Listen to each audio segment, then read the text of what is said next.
Assalamualaikum, halo apa kabar? Di program Sehari Bersama ini kita akan ngikutin kegiatan seorang wakil ketua DPRD Jabar, Kang Ono Surono, mulai dari pagi sampai nanti malam. Kegiatannya apa aja? Nanti kita juga akan datang ke tempat tinggalnya dulu ketika masa kecil. Mungkin mengenang dia waktu masa kecil ngapain aja. Nanti kita ke sana sambil mengawal kegiatan beliau di hari-hari kerjanya. Mulai dari pagi nih, kita jam 6, kita datang dulu ke rumahnya nih, di daerah sekitar kawasan Buah Batu, Kota Bandung.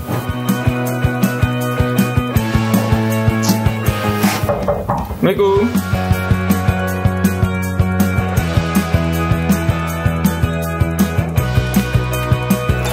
Waalaikumsalam. Alhamdulillah. Apa kabar, Kang? Alhamdulillah. Masih tetap baik. dengan setelan John Wick-nya ya. Siap. Mangga. Oke, yuk. Mangga. Kita mau ikutin kegiatan Kang Ono hari ini pagi-pagi. Nah, teman-teman, kita tuh hari ini mau ngapain? Ada kegiatan apa? Jadi hari ini DPRD ada kegiatan namanya Citra Bakti. Jadi kunjungan ke daerah, ketemu dengan masyarakat, didampingi oleh dinas-dinas dari OPD Jawa Barat, yang tentunya kita akan mengecek program pemerintah Provinsi Jawa Barat, sekaligus juga mendengar apabila ada permasalahan di bawah. Program pemerintah Provinsi dicek tuh nanti. Jadi nanti jam 10 rencananya kita ke Kota Cirebon. Ada UPTD pendidikan di sana yang akan kita kunjungi. Berarti kita membahas terkait dengan dunia pendidikan di Jawa Barat. Lalu besoknya kita akan ke Indramayu. Indramayu ini kan terkenal dengan lumbung padi nasional ya. Jadi ada sentra padi di Indramayu yang saat ini masih dalam proses bagaimana irigasi teknis itu tersedia dengan baik. Ada program pemerintah pusat yang namanya RIMS, rentang Irrigation Modernization System. Ini hitam-hitam kenapa sih sejak waktu dari masa pilkada hitam-hitam terus sekarang berlanjut hitam-hitamnya? Oh iya, memang dari dulu. Ya memang dari dulu hitam-hitam. Jadi ya paling tidak hitam ya ciri khas saja. Tapi yang PDI Perjuangan kan biasanya merah hitam, hitam-hitam kan itu. Ini buku apa aja sih, Bang? Nih ada buku yang memang sudah saya buat nih ya, karena memang dari kecil saya kan di perikanan. Dari kecil? Dari kecil di perikanan. Maksudnya dari kecil di perikanan tuh? Ya, pokoknya usaha orang tua itu kan di perikanan kan, khususnya di perikanan tangkap. Nah, sehingga saya dari kecil kan terus berinteraksi dengan dunia perikanan sampai pada akhirnya juga masuk ke dunia itu. Kuliah saya di arsitektur. Cuti kebablasan karena memang ngurus perahunya milik keluarga, terus tambak udang, sehingga akhirnya terjun di dunia itu ya, berkeluarga, masuk ke politik juga sudah berlatar belakang dari perikanan kan gitu. Nah, sehingga saya sempat menjadi karyawan koperasi, terus pengurus koperasi, ketua koperasi gitu kan, sehingga pada akhirnya saya membuat buku ini. Ini pewayangan nih. Nah ya, jadi ya dulu pun ya seneng kan. Cerita-cerita wayangan. Iya, sama lengkap, biasanya ada mulai dari Mahabharata. Ini berarti masih zaman era kosasi. Oh iya, era kosasi. Iya, era kosasi tapi diperbaharui kan bukunya, makanya masih plastikan tuh. Ya kan?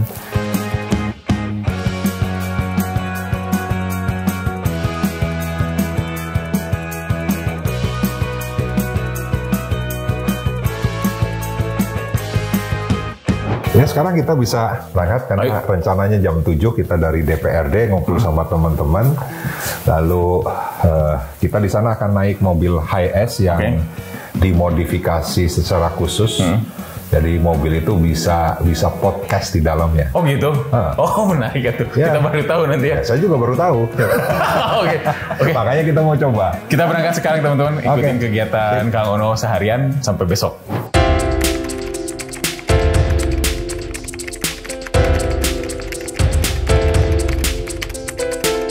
Sehingga mohon saya berharap kerjasama yang baik antara anggota DPRD dengan seluruh jajaran sekretariat Dewan Mohon fasilitasi juga bisa berjalan dengan baik.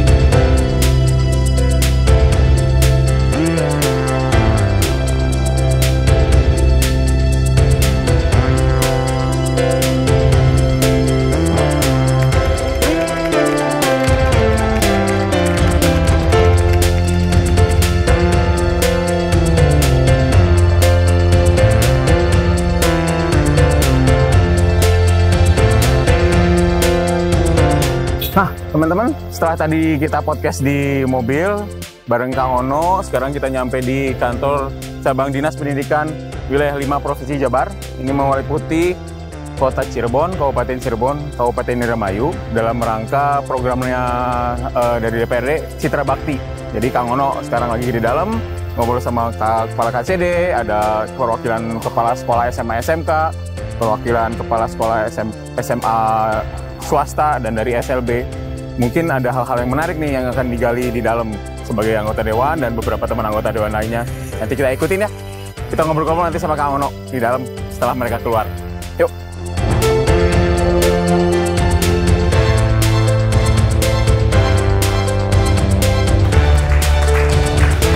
Citra Bakti itu kira-kira apa ya artinya ya?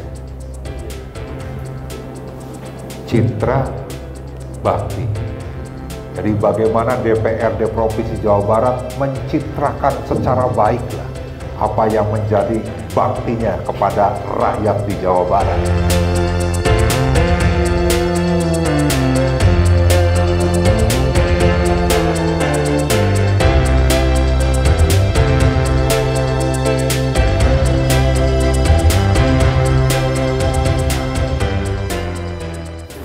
Kan tadi kita udah ngikutin kegiatan Kang Ono di KCD 10, Kantor Cabang Dinas Pendidikan Provinsi Jawa Wilayah 10, itu Kota Cirebon, Kabupaten Cirebon, Kabupaten Kuningan. Kuningan. Oh, Kuningan tadi ya. Kuningan. Indramayu masuknya Majalengka wilayah 9 kalau. Oh, wilayah 9. Oke, tadi ada beberapa hal yang menarik soal mulai dari beberapa menjelang PPDB, terus soal titipan-titipan dan kekurangan guru kelas baru, kekurangan guru. Yang paling yang nggak ada titipan-titipan tuh SLB tadi ya Kang ya? Ya. SLB aman. Aman, titipan-titipan. Dan tidak ada pungutan. Tidak ada pungutan, itu nggak ada tuh. Menarik juga hal yang tadi yang termasuk tadi soal tadi ada beberapa kecamatan yang tidak ada sekolah ya Kang ya, itu yang menjadi perhatian juga. Betul. Walaupun memang ada beberapa wilayah yang kalau ada sekolah pun sebenarnya tidak ada muridnya, jadi ada sekolah prioritas. Gitu. Memang kan harus by data. Iya. Nah, kadang-kala kita membangun sekolah pun tanpa data yang jelas. Sehingga pada saat di satu kecamatan itu dipaksakan ada sekolah, ternyata muridnya nggak ada. Iya, cuma juga. Di sisi lain, di kecamatan itu padat penduduk, banyak anak-anak yang status pelajar SD mau masuk ke SMP mau ke SMA, ternyata kan belum ada kebijakan untuk membangun sekolah di situ. Satu hal yang menarik adalah ketika ada istilah sekolah gratis waktu itu gubernur yang baru waktu Pak Emil ngomong itu kan sekolah SMA gratis. Akhirnya itu membuat jadi bumerang bagi sekolah-sekolah ya. Betul, tidak bisa mengambil pungutan karena dianggap sumbangan itu pungutan. Jadi gini dulu, pada saat bicara sekolah gratis harus diperjelas. Gratisnya yang mana? Iya. Ya kan, gratisnya yang mana? Tapi kan pada saat bicara ada bos pusat, ada bos provinsi, bahkan ada bos kabupaten, ya seyogianya ya bisa mengcover terkait dengan seluruh kebutuhan biaya dari sekolah tersebut. Harusnya kan disiapkan. Jadi program itu tidak hanya lip service, padahal kenyataannya sulit dilakukan. Kemampuan anggarannya nggak bisa. Ya, kan? Padahal political will-nya terkait dengan anggaran tidak sepenuhnya bisa mengcover kebutuhan dari sekolah tersebut. Jadi kan mau tidak mau pihak sekolah, ya melalui komite sekolah, ya tadi menggalang dana. Nah, pemerintah pusat melalui permennya, lalu turunnya ada pergub apa segala macam, mereka dibolehkan untuk menggalang dana kepada orang tua siswa, kepada pihak lain, pihak swasta, dengan cara kreatif dan inovatif, Tapi di sisi lain ada larangan komite sekolah itu untuk melakukan pungutan. Jadi kan berturut kan jadinya. Iya, jadi pada saat bicara antara penggalangan dana dengan pungutan ini atau penggalangan dana yang identik dengan sumbangan yang secara sukarela, akhirnya bedanya tipis banget dengan pungutan yang pada ini disamaratakan semua kan. Jadi ibaratnya komite sekolah juga tidak melaksanakan sebagaimana amanat dari Permendikbud tersebut bahwa menggalang dana itu harus kreatif dan inovatif. Terima kasih Kang Ono. Ini kita perjalanan menuju Indramayu. Kegiatan berikutnya Kang Ono adalah ke makan siang. Makan siang kuliner seafood Indramayu, Gombyang Endas Manyung. Gombyang Endas Manyung. Gombyang Endas Manyung. Manyung. Itu Manyung. Kita nikmati nanti seperti apa ya, teman-teman. Mudah-mudahan kabita. Nanti kalau ke Indramayu, mampir ke situ nanti. Terima kasih.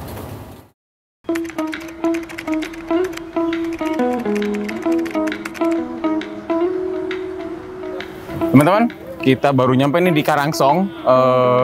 Titik berikutnya Kang Ono. Kang Ono akan ngobrol-ngobrol sama koperasi di sini, Mina apa gitu ya, tentang breakwater sama kebutuhan-kebutuhan para nelayan di sini nih. Kalau nggak salah butuh kolam labuh, terus mungkin breakwaternya perlu pembaruan lagi. Katanya sih udah diajukan ke pemerintah pusat. Karena ini si breakwaternya infonya sudah 21 tahun dari 2003. Jadi mungkin harus ada perbaikan biar pengendapannya tidak makin masif gitu ya. Biar kapalnya bisa bolak-balik lebih mudah. Nanti habis ngobrol-ngobrol kita ketemu Kang Ono.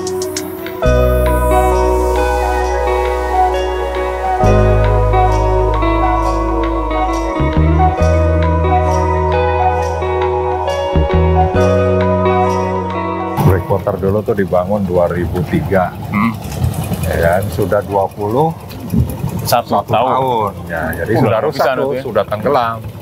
Jadi breakwater itu untuk menahan gelombang, supaya ombak itu tidak langsung masuk ke alur sungai kan. Nah, salah satunya menghindari terjadinya sedimentasi. Jadi biar perahu nggak bisa itu. Iya, kalau sedimentasi kan perahu nggak bisa lalu lalang di situ dari dulu. Tapi itu pun tidak cukup.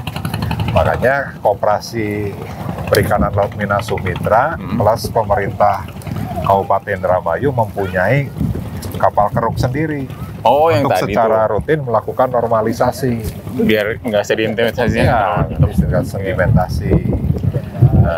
Tentunya kan breakwater ini kan tanggung jawab pemerintah pusat, ya. Pemerintah pusat. Nah, makanya ini aspirasi dari teman-teman nelayan di sini untuk pemerintah untuk bisa memperbaiki. Nah, di sisi lain tadi kan kita lewat tuh ada tempat pelelangan ikan yang kecil lah. Ya. Padahal di sini kan jumlah kapal, kapasitas produksi ikan kan jauh lebih besar, jadi TP itu sudah tidak bisa menampung. Nah, sehingga usulannya mau diperluas, TPI dipindah. Dipindah ke lokasi yang tadi ada yang cold storage yang besar. Yang ada jalur jalan beton tadi ya. Ke situ supaya bisa lebih menampung. Lalu kolam labuh, jadi parkirnya kapal itu kan cuma di sungai nih. Ya kan? Mestinya karena harusnya konsep pelabuhan perikanan itu ada kolam labuh. Kolam labuh, tempat parkirnya kapal. Biasanya kolam labuh itu tidak jauh dari galangan kapal. Nah, sehingga Karangsong ini yang merupakan sentra perikanan tangkap di Jawa Barat, memang seyogianya tempat pelelangan ikan pun harusnya sudah naik kelas, lebih representatif kan. Biasanya ini kelas berapa? Kalau ini biasanya maksudnya ada kelas-kelasnya gitu nggak? Ada. Jadi kan yang paling bawah tuh tempat pelelangan ikan. Lalu setelah tempat pelelangan ikan, panggalan pendaratan ikan. Lalu pelabuhan perikanan pantai. Lalu pelabuhan perikanan Nusantara. Lalu pelabuhan perikanan samudra. Nah, itu kan klasifikasi itu dilihat dari berapa jumlah kapal, berapa jumlah produksi, ya. Dan dari hitungan Karangsong itu malahan sudah harusnya statusnya pelabuhan perikanan samudra. Berarti besar itu ya? Besar. Tapi di sini masih pangkalan pendaratan ikan. Jauh tuh ya, Jauh. jaraknya si levelnya. Padahal Jauh. dengan kapasitas besar gitu, maksudnya udah meningkat juga ya. Nah, makanya kalau pemerintah hadir, bagaimana bisa membangun sarana prasarana pelabuhan itu, ya ini sebenarnya akan menjadi sentra perikanan tangkap bukan hanya di Jawa Barat tapi secara nasional. Karena wilayah operasi kapal-kapal ikan karangsong ini sampai ke Papua, Arafura sana kan.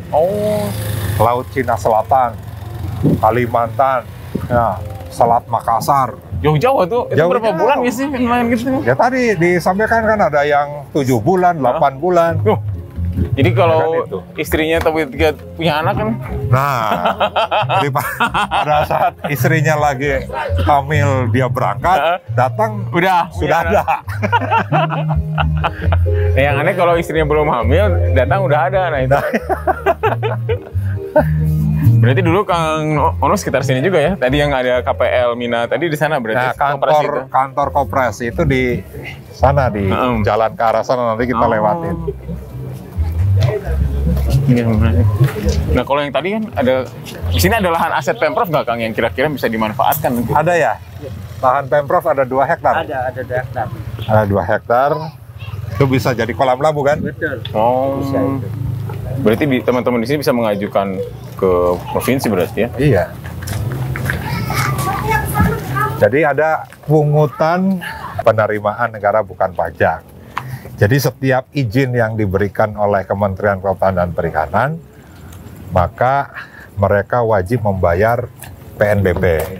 Nah, total dari Karangsong ini setiap tahun tidak kurang dari 30 miliar. Setiap Setiap tahun. Setiap tahun. Ya makanya wajar kalau harusnya tadi menjadi pangkalan samudera tadi harus. Iya. Teman-teman, berarti hari ini kegiatan Kang Ono sampai di sini. Kita ke istirahat dulu. Besok ada kegiatan lagi ke persawahan di Indramayu, Kang. Besok ketemu petani ya di wilayah Bango 2, di sana ada proyek irigasi yang dibangun pemerintah pusat untuk bisa memenuhi kebutuhan air untuk pertanian di Kabupaten Indramayu. Nah, kita nanti dengerin curhatan para petani di sana besok.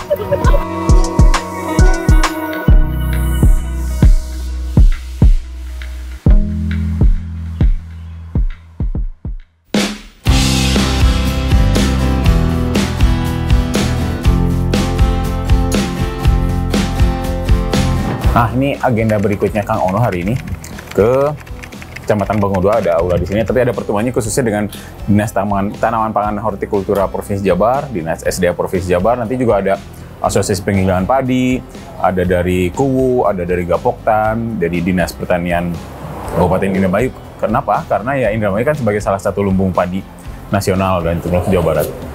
Kayaknya nanti Kang Ono mau mendengar aspirasi teman-teman Kuwu, Gapoktan termasuk penjelasan dari Dinas Tanaman Pangan, ada juga BPWS Cimanuk Tisanggarung nanti di situ soal irigasi mungkin ya, bagaimana program ke depan. Kita ke dalam yuk.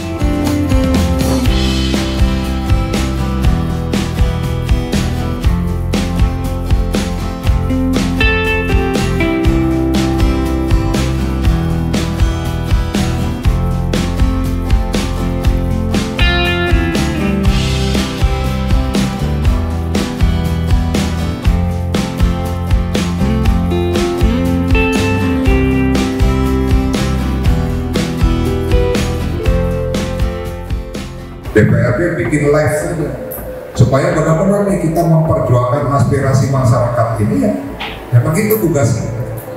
Jadi kalau Pak Ku menyampaikan Ono Surono mah kerjain nyerocos, ya memang nyerocos kerjain. Kita nyerocos kepada eksekutif supaya eksekutif eksekusi menyelesaikan berbagai macam permasalahan. Nah, jadi teman-teman, saya sudah laporan ke pimpinan Ketua DPRD dan Wakil Ketua DPRD yang lain. Rapat paripurna nanti di tanggal 6 pembukaan masa sidang untuk tahun 2020, kita ngomong secara tegas. Gubernur, kepala dinas mohon untuk hadir pada saat DPRD berkegiatan dengan rakyat.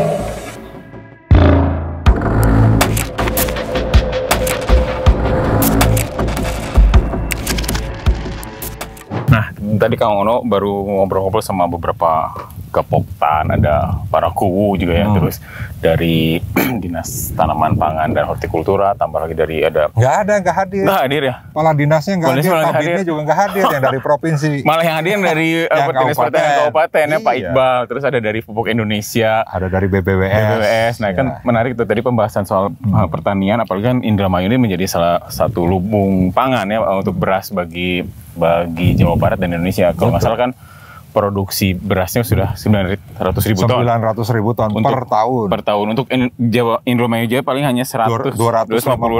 Jadi surplus 650.000 ton per tahun. Per tahun. Nah, sementara perhatian dari pemerintah sendiri seperti apa, Kang? Kayaknya kan tadi kalau mendengar cerita teman-teman petani ya dari soal bibit, soal pupuk yang bersubsidi yang kurang, susah diakses.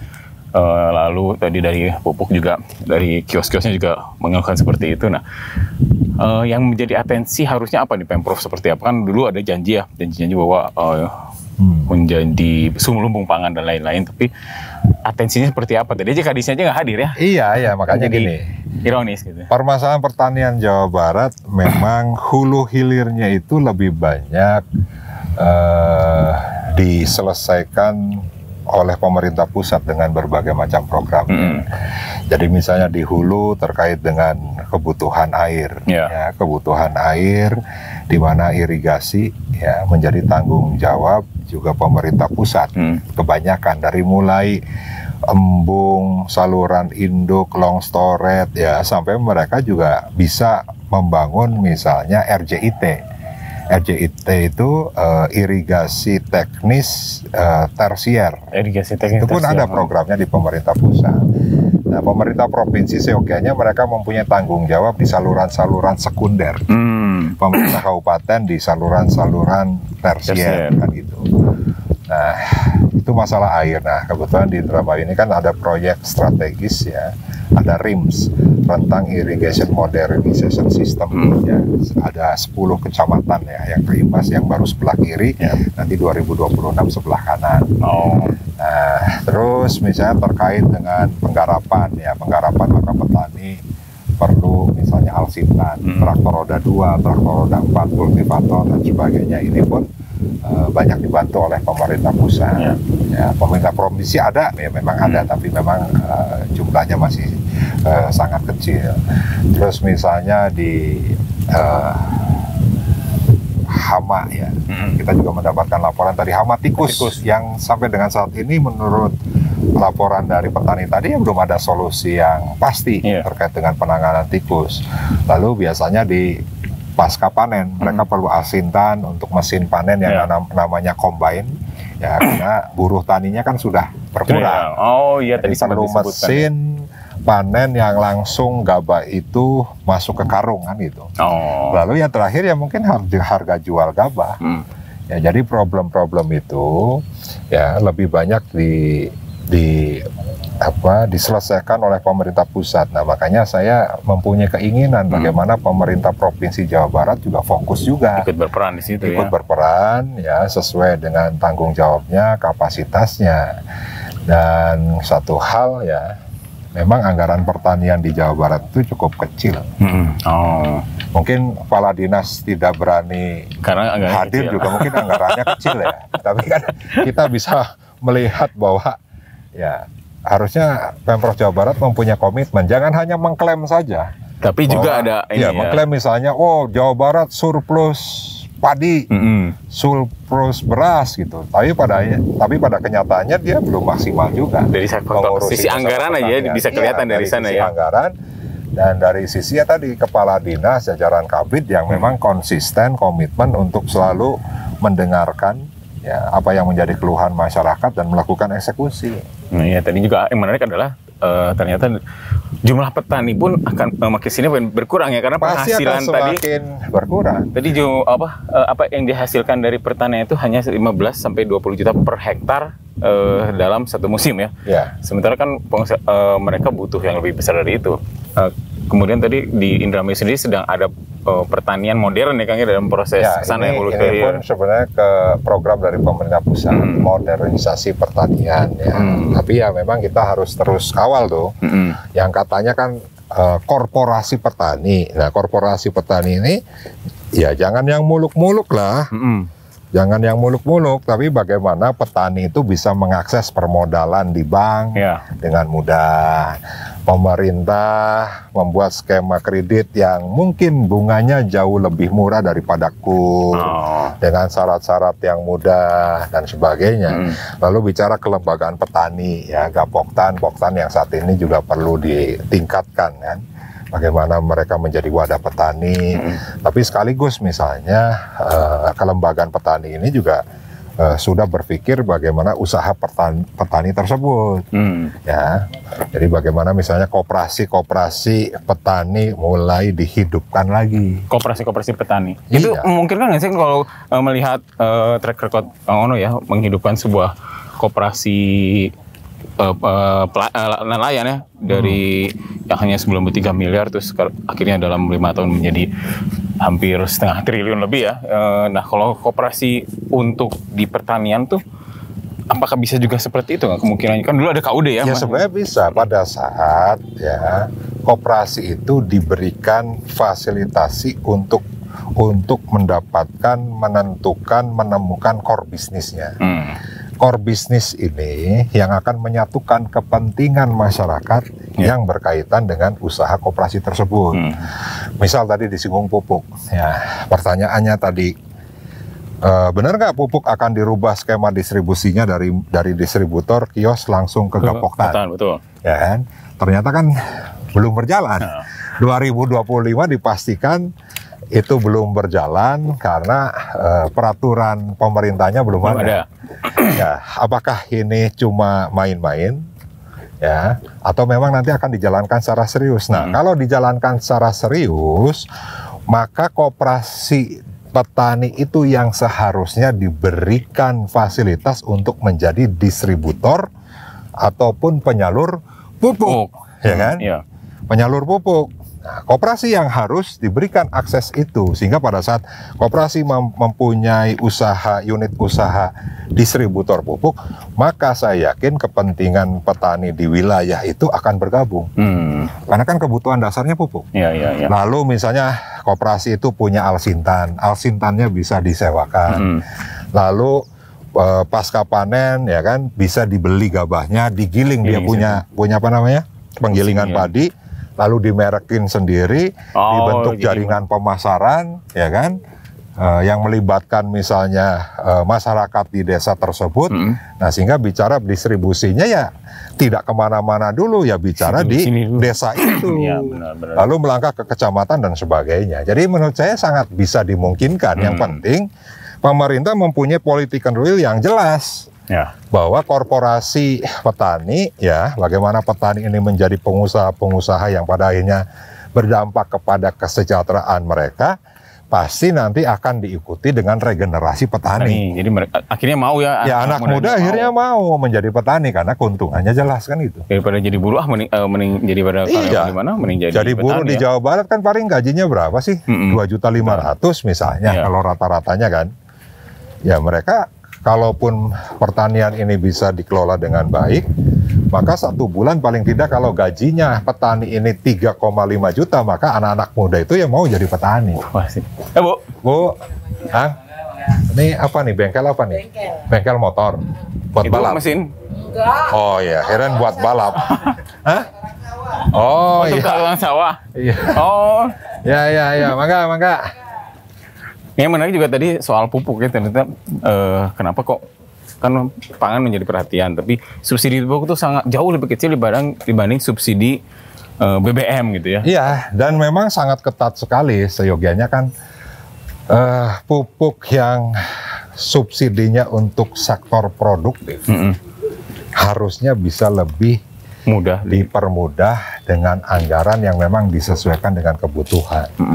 Tadi 1 hektar itu kan bisa membutuhkan 5 sampai 6 kintal, sedangkan yang untuk satu musim tuh. Untuk 1 musim? Iya. 4 sampai sedangkan yang dibantu mungkin sekitar, kalau hitungan tadi yang benarnya adalah hitungan dari Kepala Dinas Pertanian, maka sekitar 4 kintal saja. Tapi kan masih kurang. Berarti kan sisanya petani harus memberi pupuk non subsidi yang pada saat beli pupuk non subsidi pasti akan mengurangi keuntungan mereka kan Ya. itu.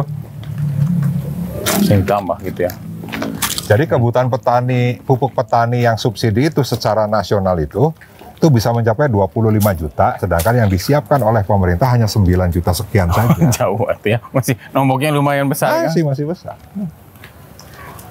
Menarik juga sih. Jadi harapannya gitu ya kalau dari tadi hasil Citra Bakti 2 hari ini ya. Tadi kemarin soal pendidikan dan sekarang soal pertanian menjadi atensi dari DPRD Jabar berarti. Ya, DPRD Jabar tentunya fokus terhadap potensi-potensi yang ada di Jawa Barat.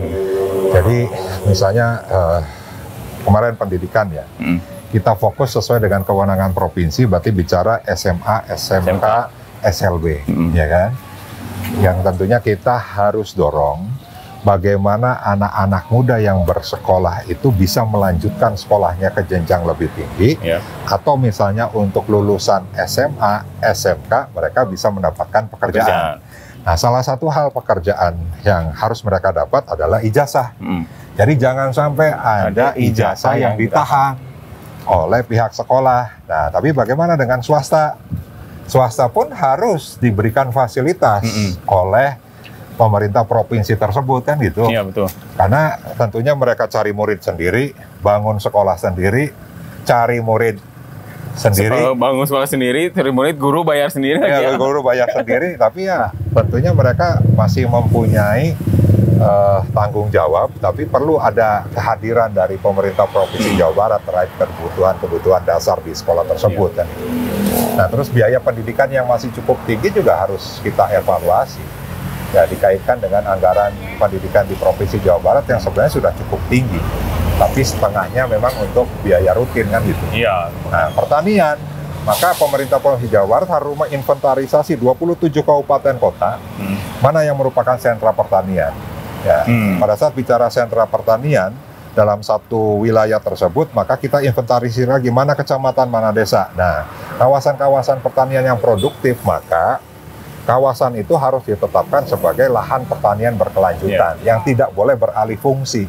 Jadi itu kayak lahan abadi lah ya. Lahan abadi. Tapi pemerintah memberikan insentif. Jadi mereka tidak akan menjual kalau gitu. Iya. Mereka diberi insentif, pupuknya mudah, ya, airnya mudah, pasca panen penjualan gabahnya wajar lah yang menguntungkan petani dan sebagainya. Sehingga pada saat bicara kita mempunyai lahan produktif di Jawa Barat, lahan pertanian itu kan tidak cenderung untuk bertambah, tapi cenderung untuk berkurang. Nah, sehingga modernisasi yang harus didorong. Bagaimana yang tadinya 1 hektar hanya 5 ton bisa menjadi 6 ton, 7 ton, 8 ton, maka teknologi itu harus hadir. Siapa yang bisa menjalankan teknologi pertanian itu? Anak-anak muda kan itu. Saatnya anak-anak muda, anak-anak petani, ya kan? Nah, sehingga program petani milenial menurut saya tidak perlu juga misalnya dibuat secara umum. Siapa yang mau jadi petani milenial daftar? Enggak. Jangan. Jadi fokus saja pemerintah ke lahan-lahan yang lahan pertanian abadi tersebut. Petaninya punya anaknya nanti diprogram jadi petani milenial, ya kan? Nggak usah memicu-micu yang aneh. Dari pendidikannya misalnya dikasih beasiswa untuk perguruan tinggi di jurusan pertanian, tapi semacam kontak kerja mereka lulus, mereka harus meneruskan usaha orang tuanya. Nah, kalau ini dilakukan, saya yakinlah dengan hambatan-hambatan yang selama ini ada bisa diselesaikan. Sip. Terima kasih Kang Ono, nih waktunya kita udah seharian bersama dengan Kang Ono. Beliau mau langsung ke Jakarta. Ada yang lagi ramai di Jakarta ya Kang ya. Mudah-mudahan semuanya lancar ya Kang. Terima kasih di program kita. Nanti tonton episode yang lainnya, Seharian Bersama. Sekarang Seharian Bersama Kang Ono. Ada lagi nih Seharian Bersama yang lain. Terima kasih buat saya. Assalamualaikum warahmatullahi wabarakatuh. Waalaikumsalam warahmatullahi wabarakatuh.